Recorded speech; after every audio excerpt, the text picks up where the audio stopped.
penjelajah ilmu, sebelum kita memasuki sesi digesti sampel diatom ekosistem mangrove, kita akan membahas apa sih yang dimaksud dengan diatom?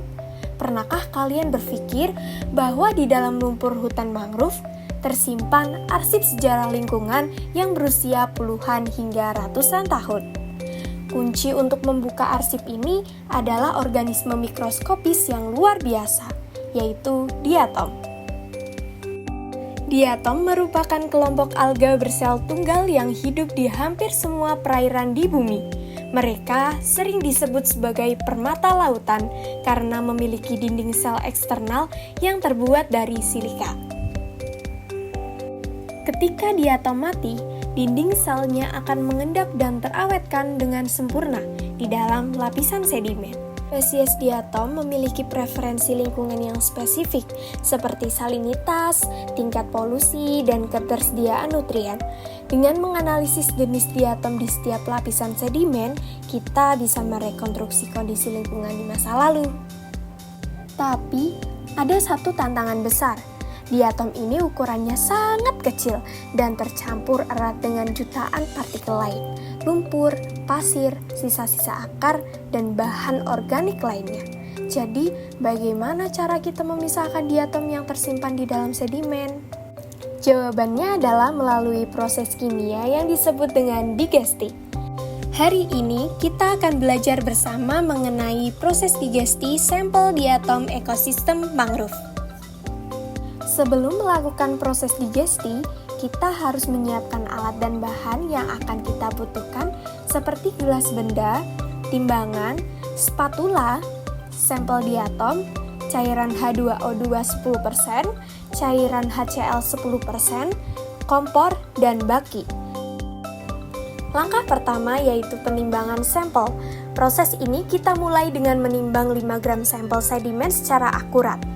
Presisi di tahap ini sangatlah penting untuk analisis kuantitatif nanti. Setelah ditimbang 5 gram sampelnya, kita siapkan baki dan kompor untuk pemanas. Kemudian baki diisi dengan air, lalu diletakkan di atas kompor yang sudah menyala.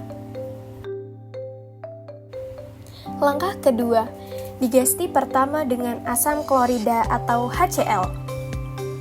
Selanjutnya, kita tambahkan 50 ml larutan HCl 10%. Sedimen akan berdesis menandakan sedimen itu perlu digesti menggunakan HCl. HCl 10% berfungsi untuk melarutkan partikel karbonat, mineral, dan membantu melepaskan dinding sel diatom yang menempel pada sedimen. Langkah ketiga, pemanasan pertama. Sampel kemudian kita panaskan pada suhu antara 80 hingga 90 derajat Celcius selama 2 jam. Pemanasan ini mempercepat reaksi kimia dan memastikan semua partikel yang tidak kita inginkan ikut terlarut. Setelah 2 jam, kompor dimatikan dan gelas benda didinginkan.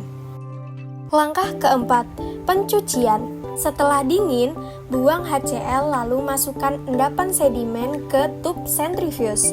Selanjutnya, kita perlu membersihkan sisa-sisa asam menggunakan alat bernama sentrifuge. Putaran berkecepatan tinggi akan memadatkan sedimen dan diatom di dasar tub, sehingga kita bisa membuang cairannya dan menggantinya dengan aqueous. Ini merupakan tahap pencucian yang pertama. Setelah dilakukan sentrifuge, kita memasuki langkah kelima, digesti kedua dengan hidrogen peroksida atau H2O2.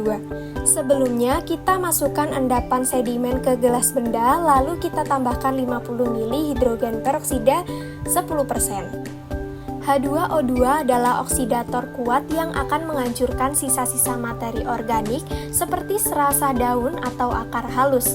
Tujuannya supaya preparat jernih dan diatom mudah diamati. Selanjutnya, kompor dinyalakan dan gelas benda kembali diletakkan di atas kompor untuk pemanasan kedua. Langkah 6.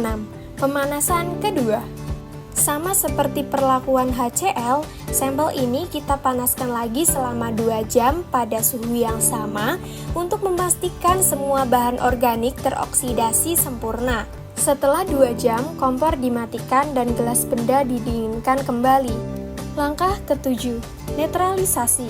Sebelumnya, endapan sampel dimasukkan kembali ke tub dan dilakukan proses pencucian dengan sentrifuge dan aquades.